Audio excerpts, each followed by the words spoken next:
I used to think I was the kind of person who would never end up in court over a relationship, until that morning, when I sat down and signed the lawsuit against the woman who used to be my wife.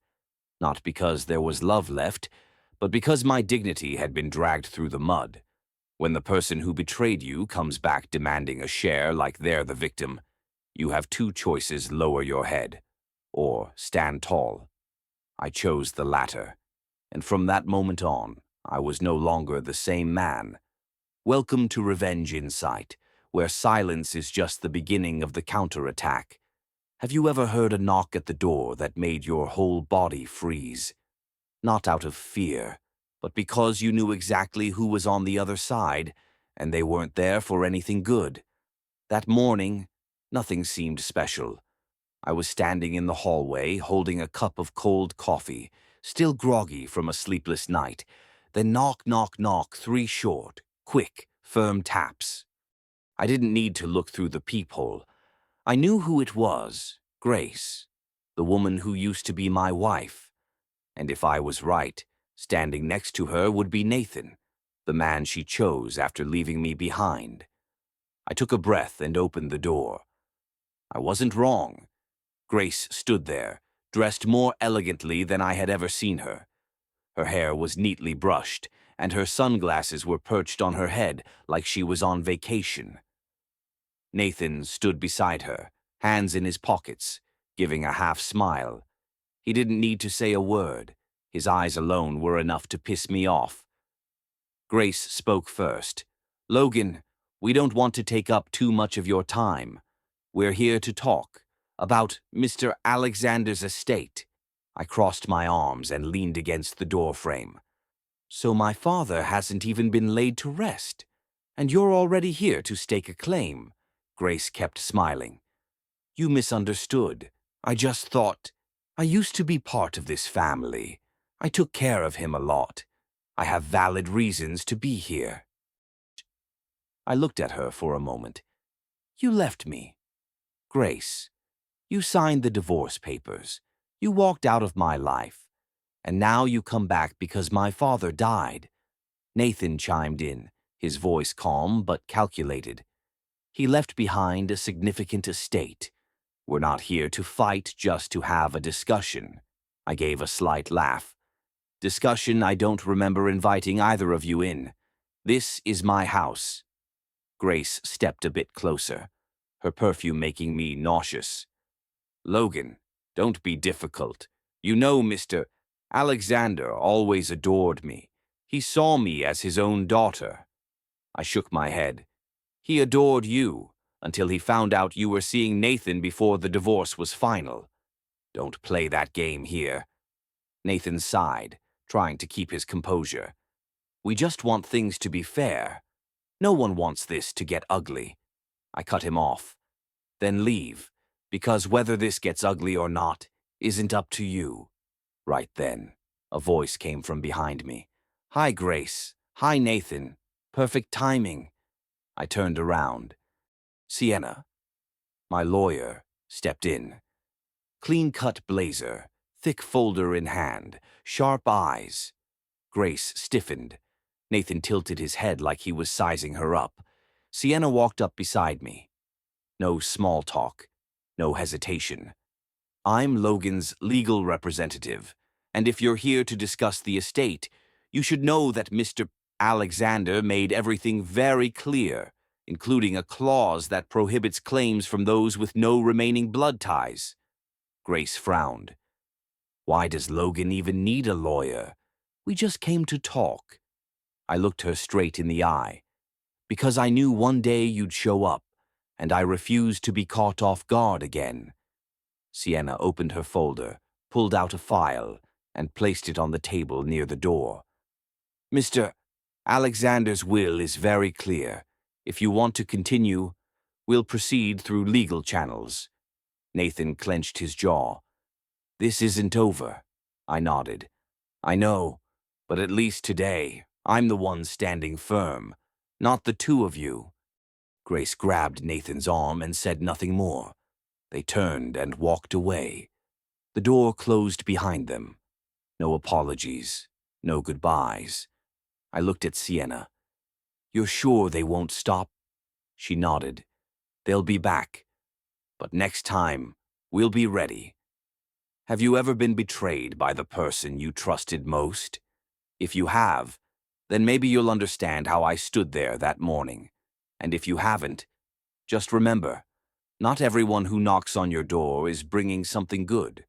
After the door closed, after Grace and Nathan left, I was still standing there, my hand resting on the doorknob, not because I regretted the conversation that had just happened, but because of something burning quietly in my chest, something old, something I used to believe in. I walked back to the chair and sat down. I didn't turn on the lights. My house wasn't big, but it was quiet, and in that twilight afternoon, everything felt emptier than usual. Have you ever looked back at someone who hurt you and remembered the time when everything was still beautiful? I remember the first time I brought Grace home. Back then, she didn't wear oversized sunglasses, didn't have luxury coats, and didn't wear lipstick that bold. She was just in a simple floral dress, hair tied low, her eyes looking around with just the right amount of politeness. My father, Mr. Alexander, was not someone who was easily impressed. He was strict and reserved. But that day, after dinner, he looked at me and said, "She's a good one." I still remember the smug smile I gave him. We got married less than a year later. It wasn't a big wedding, but Grace smiled the entire day. And I thought I had chosen the right person. Grace was there for me during the hard times. When I lost my first job, she encouraged me. When I clashed with my father, she sat and listened to both sides. When Mr. Alexander started to get weaker, she volunteered to take him to his monthly checkups. I can't say what she did back then was fake, because, at the time, I believed it was real. My father used to look at her and whisper to me one morning as we sat on the porch drinking tea, "She knows how to care." Not everyone does that. I just nodded. I felt a bit proud, a bit grateful, too. And maybe that's exactly why. I didn't see the small changes that came later. Grace started coming home later. Her reasons sounded reasonable: work, friends, the women's circle at her office. She still smiled, but sometimes her smile didn't look the same. She still hugged me, but her hugs felt loose, no longer warm like before. At the time, I didn't think much of it, or, more accurately, I tried not to, because I didn't want to break the thing I'd worked so hard to hold on to. And then one day, it broke anyway. She said goodbye like she was announcing a business trip. Calm, clear, cold. I stayed silent, not because I agreed, but because I couldn't believe that the person who had once stood with me through the hardest days could walk away that easily. My father didn't say much. He wasn't the type to meddle in love affairs. But afterward, he called me out to the garden. We stood there, looking at the rows of trees he still tended to. He said, "Some things you think have deep roots turn out to be just weeds. Don't mourn it." Just one sentence, but I understood. And now, looking back, I know he'd seen this coming for a long time. Memory is a double-edged sword. It hurts, but it also reminds us why we once believed and why we need to protect what's left. If you've ever been left behind, ever felt like you were the only one trying to hold on to something that's already gone, I understand. I've been there.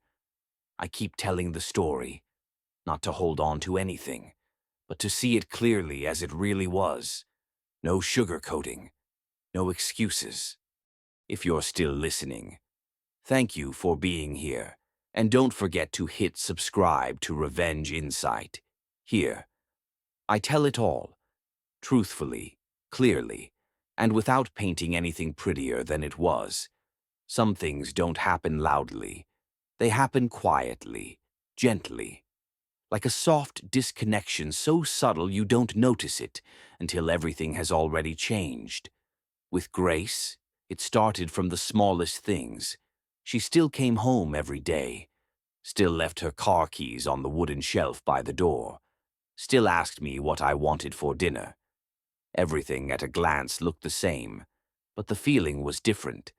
I started noticing the silence creeping into our conversations, not because we were fighting, but because she wasn't interested in talking anymore.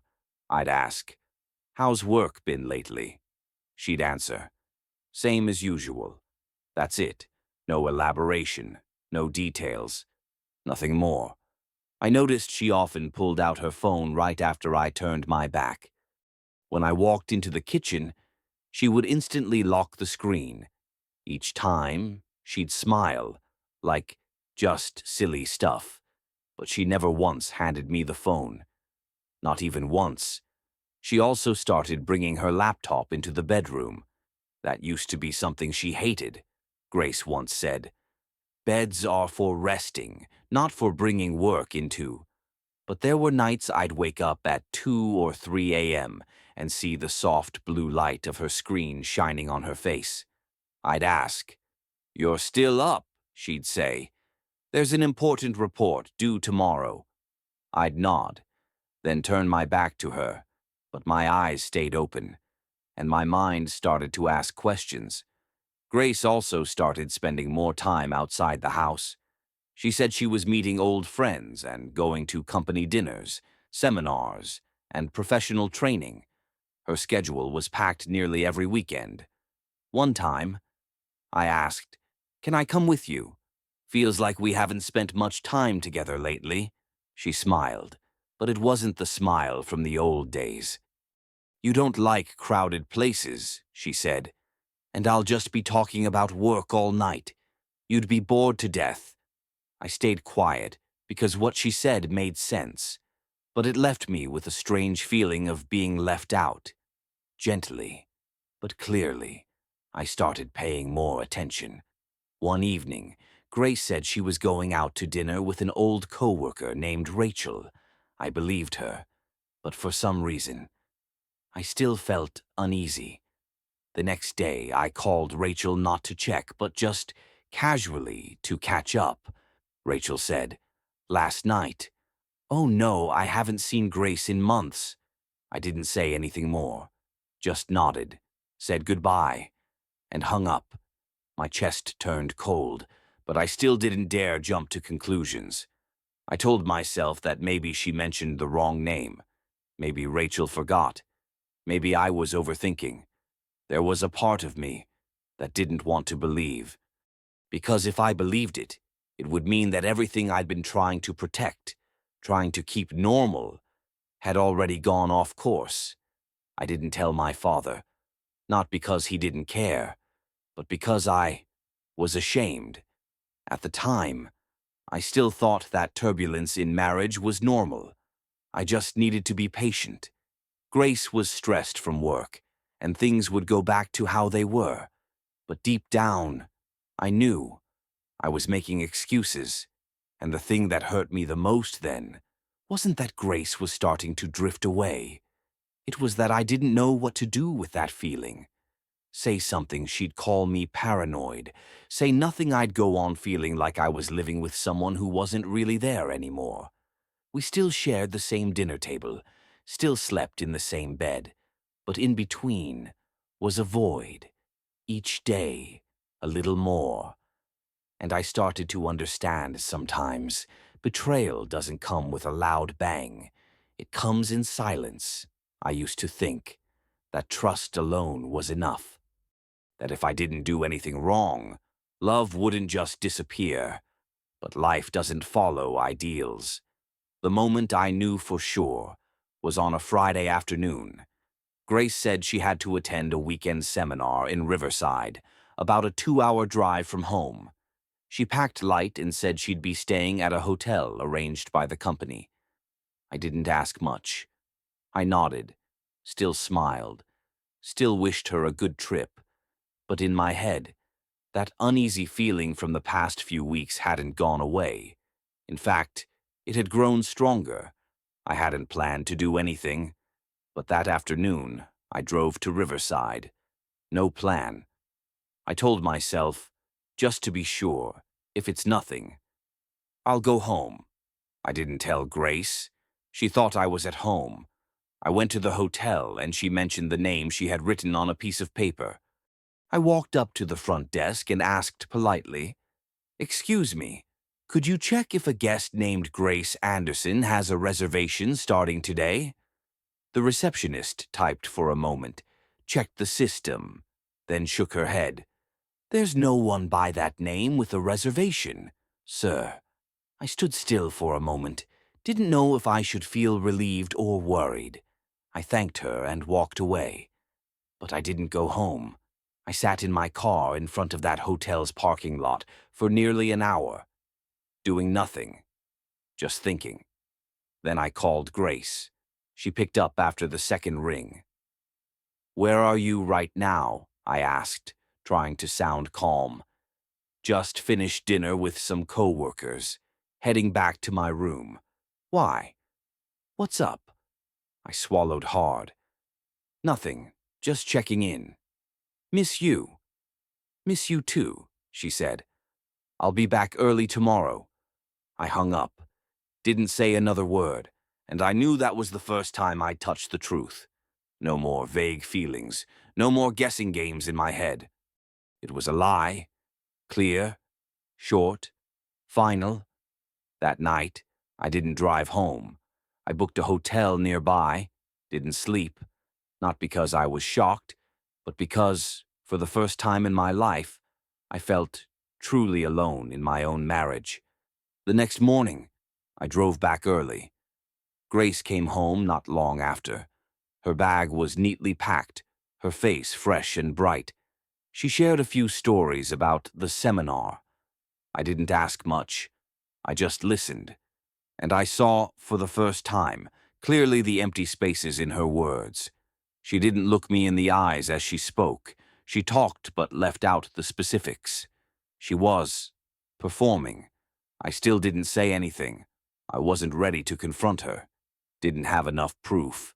And part of me still hoped I was wrong. But from that day on, I started taking notes. I started tracking her schedule. I started saving messages. Not because I wanted to play detective, but because I needed to be sure if this love had already rotted from the inside, then I wouldn't be caught off guard again. After the Riverside trip, I was no longer the kind of man who believed in simple words. I didn't explode. I didn't interrogate. I chose silence, but in my head, every step had already been carefully planned. I started with the smallest things messages. Grace often kept her phone face down. When she showered, she took it with her. When she slept, it was always on silent mode. One night, she fell into a deep sleep. I gently picked up her phone. She used a numeric passcode. It wasn't hard to guess her mother's birthday. I didn't find much in the main messages. Everything was empty, clean to a suspicious degree. I moved on to the call logs and then emails.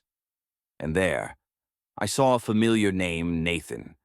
They used to be co-workers. He had come up a few times in Grace's stories. I once thought he was harmless. But the email thread between them told a very different story. The content wasn't overtly explicit, but it was enough to send a chill down my spine. "If the plan works out, I think we can take the next big step. Don't worry. He still doesn't suspect a thing." I didn't save it, didn't take a screenshot. I simply closed the phone and placed it back where it was, and exhaled, long, heavy, silent. The next day, I called an old friend who worked in private security. I asked if he knew anyone who could help me investigate discreetly. No trail left behind. He didn't ask many questions. Just send me a phone number. I saved it with no name, just the one who knows the truth. I called. The man on the other end had a deep, clear voice. I kept it simple. I don't need 24/7 surveillance. I just want to know where she's going and who she's seeing. I'm done guessing." He stayed quiet for a moment, then asked, "When do you want to start?" I replied, "Tonight." A few days later, I began receiving reports. Neat, timestamps, locations, blurry photos from a distance, but enough. On Tuesday night, Grace said she was meeting a client. The report came in she didn't show up at any office address. She sat in a restaurant, two-person table, with Nathan. They didn't touch hands. No overt affection, but they didn't need to. I understood enough. Another night, she said she was staying over at a friend's, and our AC was broken. The infrared camera photo, the two of them entering an apartment together. No caption is needed. I sat in my study, desk lamp casting light over every piece of paper in front of me. Everything was lined up, dates, times, the reasons Grace gave, and the actual truth. None of them matched. I wasn't shocked. I just saw one thing clearly: I had been treated like a blind man. Blind because I trusted. Blind because I didn't want to destroy what I had tried so hard to build. I didn't tell my father. By this time, he had grown visibly weaker. I didn't want to add to his sadness. But sometimes, he looked at me longer, eyes asking a silent question: "Is there something you're not saying?" I just shook my head. "Nothing. Dad, everything's fine." Lying to someone is already hard. Lying to family is much harder. But I knew I couldn't speak yet. I needed time. I needed more proof. And I needed a plan solid enough that neither of them would be able to escape later. There are times when people don't apologize, and they don't deny anything, either. They just act like everything is normal. And the cruelest part is that they say those things with a straight face, as if you're no longer a person, just an obstacle in their way. I knew this would happen sooner or later. I just didn't expect it would come so directly, face to face. That afternoon, Grace texted me to come home early. "I have something to talk about." Just 5 words. No exclamation point. No emoji. Cold and flat, like a line from a meeting agenda. I walked into the house at 6:30. She was already sitting at the dining table, no dinner prepared. A bottle of wine opened, and 2 glasses set in front of her. I didn't sit down. "What's this about?" I asked. She gestured for me to take a seat, then poured the wine. I didn't touch my glass. "You seem tense," she said with a small smile, barely audible. I stayed silent. She took a light breath, then spoke with a tone I'd never heard from her before. "I know, things aren't the same anymore, but we're adults, right? If we can part peacefully, with no lawsuits or mess, it's easier for both of us." I still didn't respond. She kept going. "You keep this house, I won't fight for it, but regarding Mr. Alexander's inheritance, I think you should give me a fair portion. After all, I was once a part of this family. I took care of him when you were busy." I smiled, just a little. But inside, I felt like something inside me twisted and knotted. She didn't apologize, didn't admit anything. She jumped straight to a demand, as if she were the one hurt, as if I should feel guilty for not handing money to the very person who betrayed me. I asked, "What exactly do you mean by a fair portion?" Grace looked me straight in the eye. No hesitation. "You know, if this goes to court, it'll drag out for a long time. I don't want that. I want you to think about your image, your family's reputation, your relationships with people around you." I leaned back in my chair. "And if I say no?" Grace shrugged. "I'm not threatening you, but I have the right to get a lawyer. I could say a few things that might not look good for you. You get what I mean, right?" She said it gently, but I knew exactly what this was. This wasn't a negotiation. This was emotional blackmail.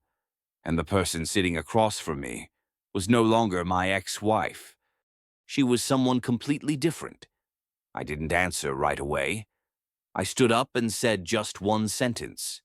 I need time to think. Grace nodded and smiled faintly, as if everything was still under her control. I left the table and walked straight to my study. I didn't drink the wine. I didn't look back. At that moment, the only thing running through my mind was when someone does wrong and shows no remorse and then comes back to demand their share. It's no longer about love. It's humiliation. Have you ever met someone like that?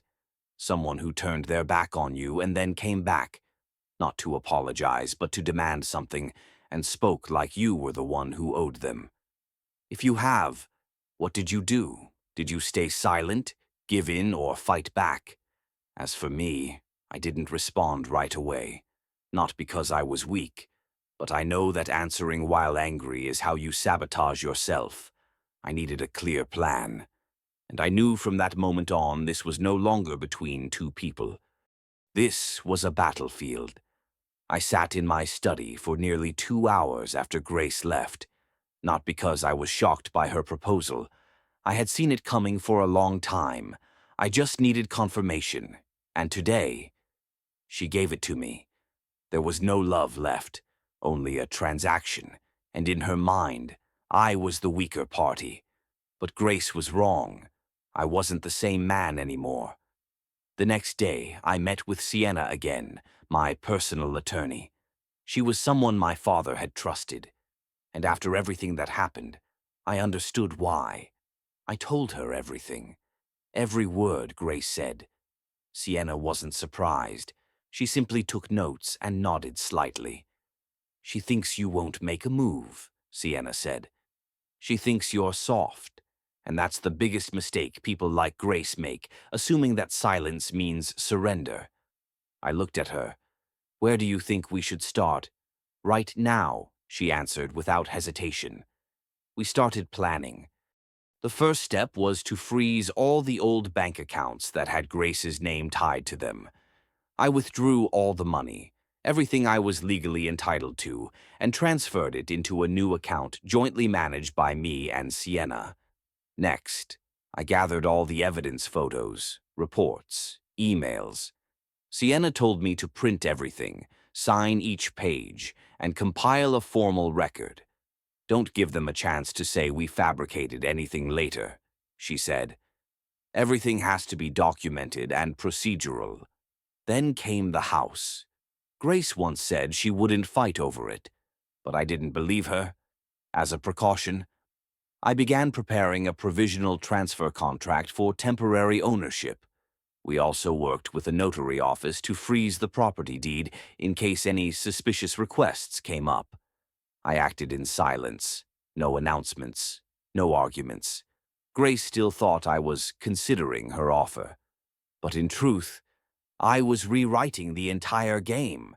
And this time, the rules were mine. That evening, I stood out on the porch, holding a cup of hot tea, looking into the darkness ahead. I wasn't happy, but I was calm, and maybe that was the strangest feeling of all calmness, knowing I was slowly reclaiming everything that had been taken from me. Betrayal hurts, but being underestimated, that hurts more. I don't know where you're listening to this from. Maybe a small apartment, a crowded coffee shop, or somewhere else where you're trying to hide your sadness beneath a calm surface like I once did. But if you've ever been seen as the weaker one, ever pushed into surrender just to keep the peace, then you know at some point you have to stop. You have to stand up. And if this story echoes even a small part of your life, I hope you'll stay with me in the next chapters of this journey. Revenge. Insight isn't just a place for retelling a story. It's a space for those who've been cornered and learned how to come back from it. The story isn't over. In fact, it's only just beginning. Grace thinks she's still in control of the game, but she doesn't know I've changed the pieces, changed the rules, and changed the player beside me. Standing up for yourself has never been easy, And when you choose to rise, you have to be ready to be pulled down. I knew that. But honestly, I didn't expect Grace and Nathan to strike so quickly.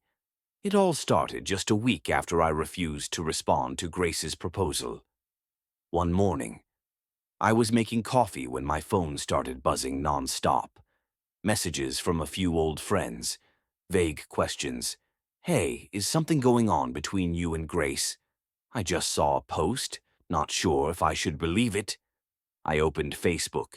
Grace hadn't posted anything, but a burner account with a completely unfamiliar name had shared a long post, almost a full page, about a neglectful husband, controlling, short-tempered, and making a woman feel trapped in her marriage.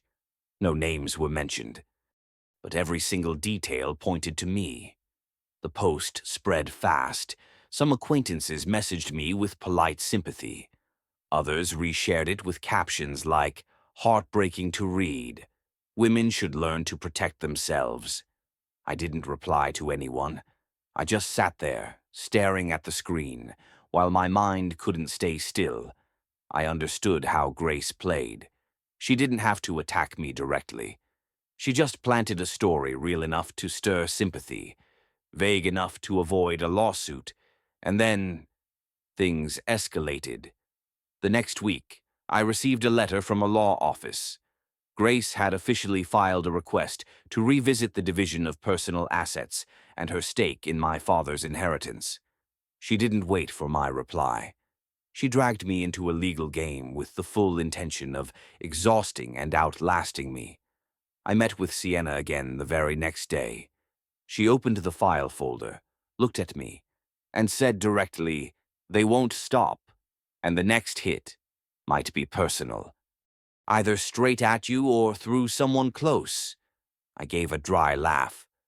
"You think they'd actually show up to see my father?" Sienna looked at me, then slowly nodded. A few days later, I got my answer. A neighbor called me. Her voice was concerned. "Logan, I'm not sure if I should even mention this, but there were two people, a blonde woman and a tall, young man, standing outside Mr. Alexander's gate all morning. I overheard something about being treated unfairly." I ended the call, jumped in my car, and drove straight to my father's house.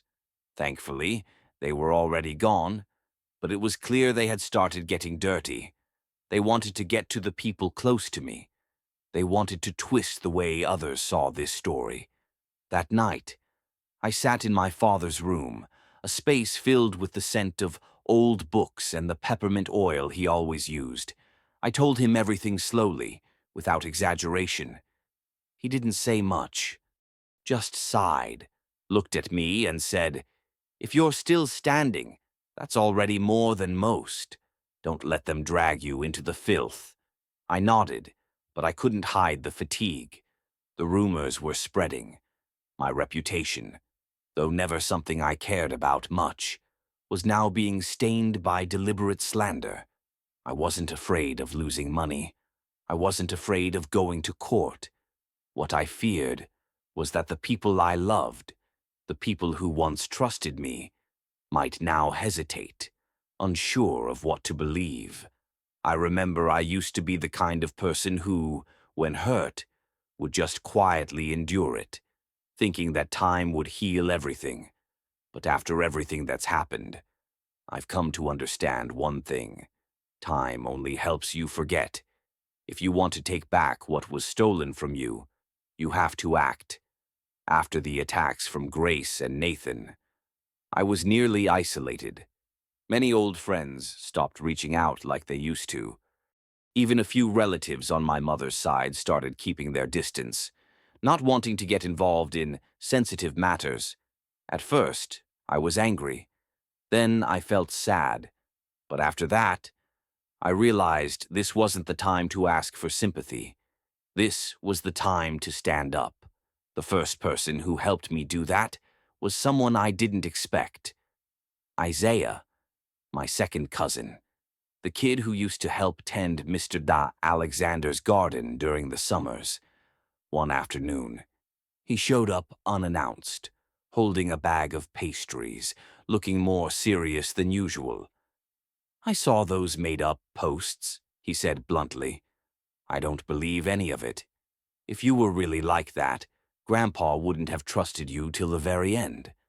I stayed quiet for a moment, then nodded slightly. I couldn't say much more.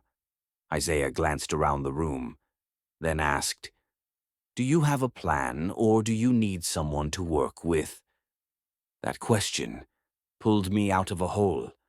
I didn't need pity, but someone willing to walk alongside me without prying, just ready to do the work that was exactly what I needed. We started with the small things, organizing all of Mr. Alexander's paperwork, double-checking every income and expense, tracking down every email, receipt, and contract related to the assets Grace was targeting. Isaiah was more meticulous than I expected. There were nights the two of us hunched over the desk until nearly 2 a.m. No complaints, no whining, just work. And we kept going until the whole picture became clear. During that time, Sienna kept in regular contact. She helped me file with the court to protect the validity of the will. She prepared contingencies in case Grace continued her smear campaign. One day, Sienna came over with a new set of documents. "You need to read these carefully," she said. "This is the key to protecting not just your assets, but Mr. Alexander's as well. Grace and Nathan have already approached some of his former business partners. If they manage to stir doubts, this won't just be a personal matter anymore." I looked at her. "You really think they've gone that far?" Sienna nodded. "We can't afford to be naive, but I believe, this time, they'll run into a wall tougher than they expected." I sat down and flipped through the pages, and what I felt then wasn't fear. It wasn't anger anymore. It was something else. It was the return, the feeling of reclaiming control over my life, not to get revenge for satisfaction, but to hold on to what's rightfully mine and to protect the name my father left behind. That night, for the first time in weeks, I slept deeply. No dreams. No waking up in the middle of the night to check my phone or relive some memory. I knew this wasn't over. There would be more blows. There would be deeper schemes. But now I was ready. That morning, I arrived at Sienna's office earlier than our appointment. Not because I was nervous, but because it was time. The documents were complete. The clauses in the will had been verified. The evidence of Grace and Nathan's actions was organized in precise order. Sienna called it a counterattack made of paper and signatures. I simply called it the price to be paid. When Sienna opened the draft of the lawsuit, she didn't look at me right away. Instead, she read each line slowly. "We're not suing for insult," she said. "We're suing for misappropriation of assets, intentional deception in an inheritance dispute, and unauthorized access to Mr. Alexander's financial accounts after his death." I nodded. I had read it before, but hearing her say it out loud still made my chest tighten. Not out of rage, but because I never thought I'd get to this point with someone who used to be my wife. But every boundary has its end. And she, along with Nathan, had crossed far beyond it. I signed each page of the paperwork. Sienna gathered the documents, slipped them into her leather case, and stood up. "I'll file these today. After that, we just wait." "Wait for what?" I asked. "Wait for Grace to lose her composure." And just like she predicted, 2 days later, I got the first phone call. Unknown number. I almost didn't pick up, but I did. Grace's voice. "What are you doing?" "Logan, are you really taking this to court? You want us to destroy each other?" I didn't respond right away. I let her keep going. "We had nearly 10 years together. You can't turn me into the enemy over something this small." I laughed, not loudly, but loud enough for her to hear. "Something small. Grace, you lied, cheated, attacked my reputation, and tried to take my father's assets, and now you call that something small." Her voice dipped, but she still tried to salvage something. "If we go to court, everyone will know. I won't stay quiet either." I looked out the window, where Isaiah was watering the new rows of flowers. A thought flashed in my mind when you stay silent. Some people think you don't know how to protect yourself. I lowered my voice, calm and steady. "Say it all, Grace. The court will listen, and I have all the evidence, from the account transactions to the photos of you with Nathan, and even the emails. You tried to delete, but failed."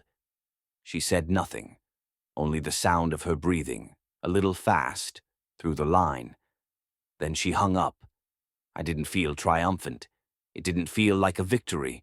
It just felt like a heavy door quietly shutting, final, but quiet.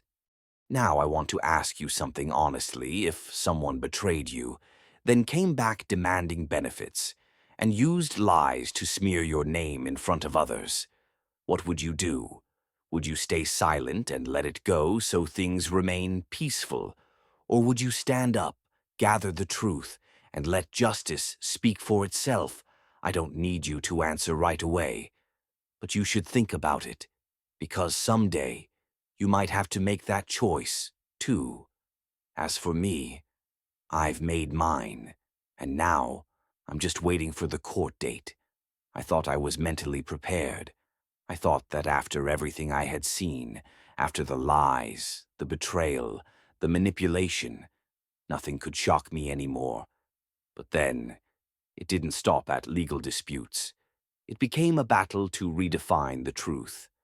Grace started striking back exactly the way Sienna had warned, not through legal counters to the lawsuit, but through a sympathy campaign. On social media, a close friend suddenly posted a long piece telling the story of Grace, a woman emotionally trapped for years in a marriage with a cold, controlling husband. No names, no tags, but everyone knew exactly who it was about. People who once stayed silent started speaking up, not in support of me, but in the name of not standing by. They shared the post, expressed their sympathy, and added comments like, "Every woman should know how to stand up for herself." Someone who used to be a colleague of mine reposted it, adding a line that read, "When I worked with Logan, I did notice he was a bit rigid around women. I don't know when. Someone like me, quiet, never loud, never controlling, ended up with that label. I called Sienna. My voice wasn't firm like it usually was. It was hoarse, slow, and, to be honest, nearly hopeless. Do you think people will believe them?" Sienna paused, then gently replied, "Some will, at least a few, but that's not our goal. Our goal is the truth, Logan, and the law doesn't run on shares and likes." I nodded, but my eyes stung. I began to realize something.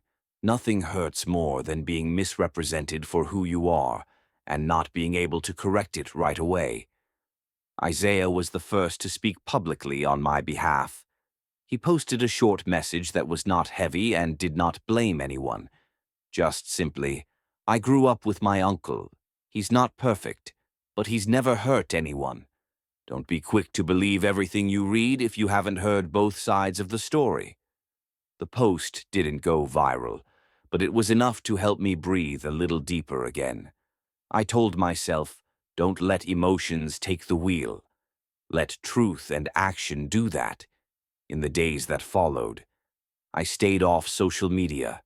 I spent my time preparing with Sienna. We reorganized all the evidence and gathered new statements and confirmations from people who had worked with my father, people who knew Grace had contacted them after he passed. And then, one night, as I was reviewing another folder of documents, I came across a short note my father had once left in his notebook. The truth doesn't have to scream. It just has to outlast the lies. I closed the notebook, sat still for a long time, didn't think about anything. I just felt calm inside. If you've ever been misunderstood, misjudged, or felt like the whole world turned on you because a story was told half wrong, I want to say that you are not alone. And if you're on your own journey to reclaim the truth, whether for yourself or for someone you love, I invite you to stay with me here at Revenge Insight. Because here, we don't just tell stories.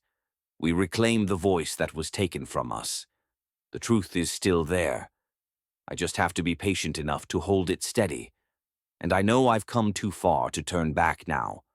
I don't know the exact moment I stopped being afraid.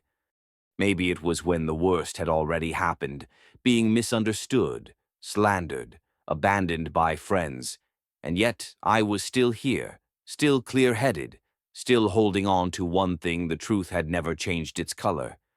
Sienna told me, "This is the time to go on the offense. There's no way back anymore."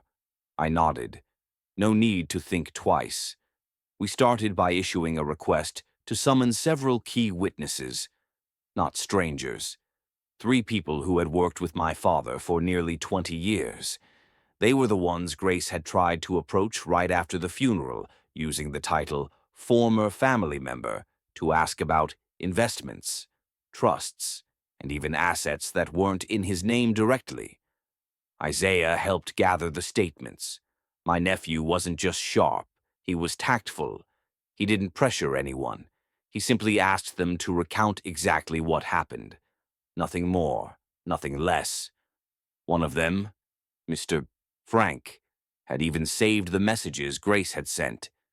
The wording wasn't overt, but it was suggestive enough. I just want to clarify a few things to make sure my entitlements aren't being overlooked. I read every word. I didn't feel anger anymore. I just saw more clearly she had never made any requests. Honestly, she always skirted the edges, bent the rules, and waited for someone else to slip. I also found an old security camera clip I thought had been deleted. It was from the night Grace and Nathan stood talking in the yard, thinking I was asleep. The audio wasn't crystal clear, but one sentence stayed with me. "As long as he doesn't know I took it first, the rest is easy." I don't know which sum they were referring to. However, in the bank records, there were 3 suspicious withdrawals. It is not large, but it is enough to count as evidence. Sienna told me to print the full statements. She circled each item in red ink. She looked at me, her eyes brighter than usual. "Logan, we have enough." The first hearing took place in a closed session. No press, no audience, just both legal teams, the judge, and the files. Grace sat across from me. She wore a white blouse, her hair loose, and no makeup. I used to think that look meant fragility. Now I saw it for what it was, calculation. Nathan kept his eyes away the entire time. Not once did he meet my gaze. Sienna opened with the message threads. Then, the witness statements. Then, the video. Then, the bank records. With each page turned, I saw Grace's face tense a little more. With every added detail Sienna presented, Nathan clenched his fists tighter. "Finally," Sienna said, "we're not here to tear anyone down. We're here to show that words must be backed by facts, and that whoever acts must also take responsibility." No one said a word. The judge nodded, requesting both parties to submit further evidence within 7 days. Grace said nothing as she left the room, but as she passed me, she turned slightly, not to apologize, but with a look, trying hard to stay composed, trying not to let me see she was unraveling. I didn't look back. I didn't need her to admit she was wrong. I just needed her not to keep being wrong. When someone is willing to manipulate the truth for money, status, or power, they rarely do it alone. And Grace was never one to act independently. I used to think she was just someone who knew how to exploit emotions, but the deeper I dug, the more I realized that she had a network, a system of people willing to look the other way or even get their hands dirty as long as there was a cut for them in the end. After the first hearing, Sienna and I sat together longer than in any previous meeting. She pulled a new folder from her bag and placed it on the table. A secondary account at Southwell Bank, opened under the name of a woman named Rachel Duncan. I frowned. The name was familiar. An old friend of Grace's. I asked. Sienna nodded. She's the one who helped transfer several amounts back when Grace still shared accounts with you, withdrawn from the old joint account, funneled through a shell company, then deposited into an account under Rachel's name. I examined the statements carefully. The figures weren't massive, but the way the money moved circularly, masked, and name hiding was textbook laundering. We immediately retained an independent legal financial unit to audit the full transaction history of any accounts linked to Grace, Nathan, and Rachel. Just a week later, the first report came in. Isaiah received it first. He read through it, laid it on the table, and said nothing. I opened it. At least 3 transactions within 2 years prior to the divorce were tied to fake investment contracts using the name of a non-operational company. The company's listed address was an apartment, owned by Nathan. And what stood out even more at the time of these transfers, Grace was still my wife. This meant, under the law, those transfers could very well be considered exploitation of marriage for financial gain. I didn't say anything. I just closed my eyes for a few seconds. Then, I opened them and focused on one line alone, the transaction date. One of them landed on my father's birthday. They hadn't just deceived me. They deceived him while he was still alive. Sienna proposed expanding the lawsuit. We can name Rachel as a secondary defendant and request the tax authorities to investigate the legitimacy of these investment contracts. I nodded. Do it. At this point, I wasn't just trying to protect myself. I wanted to clean the house, to make sure no one could hide in the shadows anymore. We also submitted a formal request to the tax office where my father had filed his returns.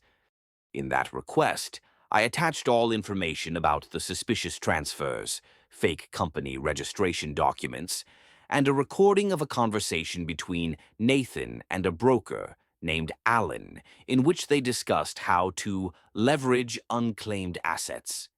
Everything began to align. The pieces I'd been collecting for months were now forming a clear picture. Grace wasn't just a flawed wife. She was part of a group of people who thrived on ambiguity, complacency, and the trust of others. And I unfortunately used to be one of those people. When you realize you're no longer a victim but a witness, you can't stay silent, even if you're tired, even if you're hurt, even if you know there's still a long road ahead. I've started, and now I'll see it through to the end. The final trial took place on a sunny morning. The sky was gray, no wind. The air outside the courthouse was colder than I expected. I wore a white shirt, no blazer, no tie, not to make a statement. I just want to keep things simple, especially the way my father lived his life. The courtroom wasn't crowded, no press, no outsiders, only those directly involved. Grace sat across the room, Nathan beside her. Rachel was there too, seated a bit apart from them, eyes glued to her phone the entire session. I didn't look at them much, didn't need to. Everything I had to say was already in the files, in the testimonies, and in all that we had prepared over these past months. Sienna delivered the final argument of the case. She didn't speak loudly, but every word was sharp and clear. She spoke of the phantom accounts, the shell companies, the suspicious transactions, and most of all, how Grace, along with her accomplices, exploited family ties to gain access to both personal property and inheritance protected by law. Nathan, in a rare moment, turned to look at Grace, not out of love, but out of fear. I could see it clearly in his eyes, the beginning of retreat. Grace sat still. Her face was pale, blank of emotion. The judge took nearly half an hour to review the case file aloud before delivering the verdict. I listened to every sentence, every clause, every name is mentioned, and finally, the court declares Grace Mitchell, Nathan Holloway, and Rachel Duncan to have acted in collusion in unlawfully exploiting personal relationships for financial gain. In accordance with current law, all disputed assets will be reclaimed and transferred to the sole legal heir, Mr. Logan Carter. Furthermore, due to financial misconduct and the deliberate concealment of assets, the three defendants will be held civilly liable with a specific compensation amount to be detailed in the attached judgment. I didn't hear the rest of the specifics, not because I didn't care, but because I was exhaling. After all those months, Grace didn't cry. She only lowered her head. Nathan stood and walked out as soon as the hearing ended. Rachel said nothing. She just gathered her things and left as quickly as if she'd never been there. I stayed seated a few minutes after everyone else had gone. Sienna placed her hand on my shoulder. "It's done," she said. I nodded slightly. "Yeah, but now's when life starts again." That evening, I returned to my father's house, the home he left me. I didn't turn on the lights, just opened the windows, letting the cold air flow in. I stood before his bookshelf, where his brown leather notebook still rested, the one where he wrote down everything that mattered. I opened the last page. There was only one line: "Keep what's clean and take out the trash." I laughed, softly, not bitterly. It was the sound of a sigh that had waited too long to be released. Justice doesn't always come quickly, but when it arrives, it doesn't need noise. It only needs to be clear and undeniable. The next day, I visited the piece of land my father bought before he passed, the one he once said, "Do whatever you want with this place someday. Just don't let it go to waste." I stood in the middle of that open field. Grass still scattered here and there, but no one walked across it now without knowing it belongs to my family. And from now on, I'll take care of it myself. Do you know what it feels like to be empty after winning? I do, and not because I regret anything, but because once all the noise fades, once the anger clears the stage, you're left standing alone in a strange quiet, asking yourself, so what now? How do I live from here, after the trial, after justice was served? I stopped caring about Grace or Nathan. I didn't care what they were doing, how they were living, or what they were saying behind my back, because the only thing I carried with me was that I had made it through the version of myself who once thought he'd never get back up. I returned to the piece of land my father left behind. Together with Isaiah, we built a small garden. Nothing fancy, not for anyone but ourselves. A little gardening corner, a long bench for reading, a small sign hanging right by the gate, written in simple words, "A place for what's still clean." A few old friends came back. Some apologized. Some said nothing and just quietly showed up to help for a few days. I no longer blamed anyone. I understand that when storms hit, people panic. And I'd been that person, too. One morning, I stood in the middle of the garden, a cup of hot coffee in hand, sunlight just soft enough to ease everything. Isaiah walked by and asked, "Do you ever wonder who you would have been if none of this had happened?" I paused for a few seconds, then said, "Yeah. And honestly, if it hadn't happened, I would have never known how strong I really was. I had learned how to believe in myself again." Not because I'm perfect, but because I've come to know myself better than any rumor or judgment ever could. I had learned that some wounds never fully heal, but you can still live with them without hurting them anymore. And most importantly, I learned how to let go. Let go of what you can't change. Let go of expectations placed on the wrong people. And let go of the idea that justice only exists in movies. Because I'm proof that justice is real if you're willing to see it through. I share this story not to reopen the pain, but to speak to anyone who might be listening right now. If you're standing in the middle of a storm and can't see a way out, stay still. Don't give up. Not because I can promise it will all be okay, but because sometimes just not falling is already more than you think. If this story touches something in you, I hope you'll leave a comment and share your own experience. Or simply just let me know you've listened this far. You're still here. And if you want to keep walking with me through more stories of strength like this one, don't forget to subscribe to Revenge Insight, because there will always be stories worth telling. Fully. Without edits. Without filters. Today, I am no longer the man who was betrayed.